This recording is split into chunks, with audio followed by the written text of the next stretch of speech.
দুইটি একসাথে তো সত্য হইতে পারে না, এখানে অসঙ্গতি।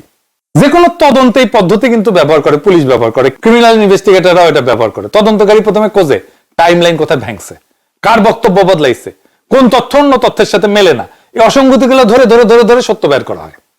তাই কোন পক্ষ যদি সত্য না বলে একটা গল্প তৈরি করে, তাহলে সেই গল্পের মধ্যে অনেক জায়গায় ফাঁক থাকবে, কথা মিলবে না।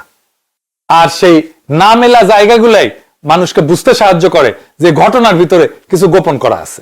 এরপর আর ইন্টারেস্টিং জিনিস বলি, ডিজিএফ এর সুনির্দিষ্ট তথ্যের ভিত্তিতে যদি ধরা হয়ে থাকে, তাইলে দেখেন ডয়েচে ভেলে বলতেছে তারা বাংলাদেশে ঢোকার প্রস্তুতি নিচ্ছিল।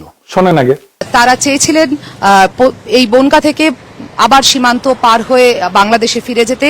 সেই সময় খবর পেয়ে তাদের একটা অভিযান চালানো হয় এবং শেষ পর্যন্ত তারা গ্রেপ্তার হয়।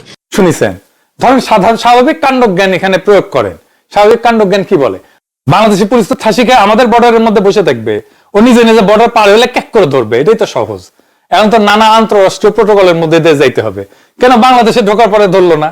সে যদি বাংলাদেশে ঢুকবে প্রস্তুতি নিয়ে থাকে, তাহলে সে ঢুকুক আস্তে আস্তে, আমরা ধরি, কোনো গ্যাঞ্জাম নাই।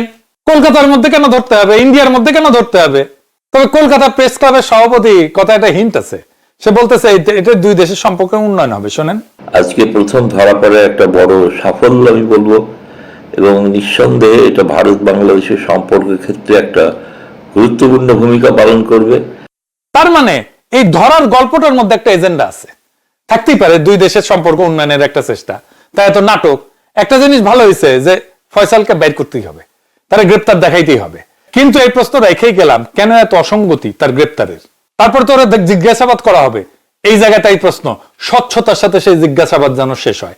একটা নিরপেক্ষ কমিশনের সামনে জিজ্ঞাসাবাদ করতে হবে, কারণ গোয়েন্দা সংস্থার সংশ্লিষ্টতার সন্দেহ যখন সমাজে আছে, অনেকে যখন বিশ্বাস করে, এটা মনে করে, অনুমান করে, এই জিজ্ঞাসাবাদকে ট্রান্সপারেন্ট বা স্বচ্ছ করতেই হবে।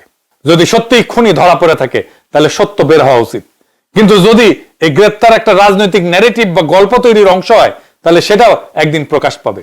প্রশ্ন শুধু একটাই, সত্য কি বের হবে? আমাদের সত্য জানতে হবে, কেন হাদিকে খুন করা হয়েছিল, কে হাদিকে খুন করছিল। এই সত্য বের না করা